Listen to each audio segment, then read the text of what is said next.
Xenophobia and Racism.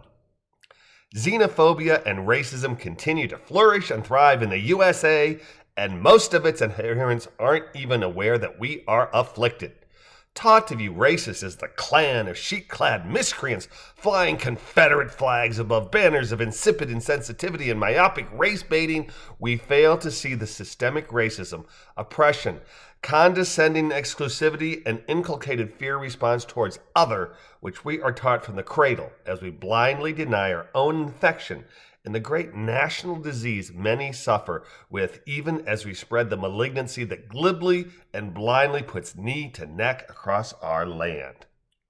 Did I lose you yet? Because I'm talking about me as well as you. Our tree of liberty is an ailing elm, an arbor of exclusion, a diseased softwood with sickness seated in our DNA that separates us into camps of them and us. It is a tree with roots diseased with an illness that must be fought through the application of reason over instinct if we are to counter the blind hate and dehumanization that insists differences of pigmentation and melanin make us enemies rather than siblings. Oh, but not you, not me. I mean, of course, not us. We don't judge. We don't hate. Well, not out loud anyway. We know we're all dog's children and that dog commanded us to love one another as we love ourselves. And we do. Honest Injun. We don't hate, and we know that we got where we are through hard work, not handouts. We know America is a land of opportunity, a land where anyone can get ahead if they just reach for the stars, because America is a land where we're all equal. Just look at Oprah or Ben Carson, Barack Obama, Kamala Harris. While half of us declare that Obama and Harris aren't really black because they're mixed race, a term without biological meaning.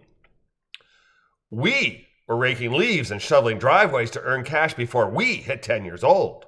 We had dozens of lawns we cut every week and families for whom we babysat long before we got our first job at age 16, a job that provided us with earnings which we wisely tucked away so we could put ourselves through college. We know we earned our way to success, but we fail to realize that we were handed the privilege of living in a neighborhood that had lawns and driveways and neighbors who were able to pay a scrappy kid willing to do odd jobs to make money, and parents with lawnmowers we could borrow. We ignored that being able to drive mommy or daddy's car to that first job was a circumstance of privilege largely determined by zip code, which was largely determined by skin color. But hey, we're all equal, right? I mean, equal opportunity is the law of the land.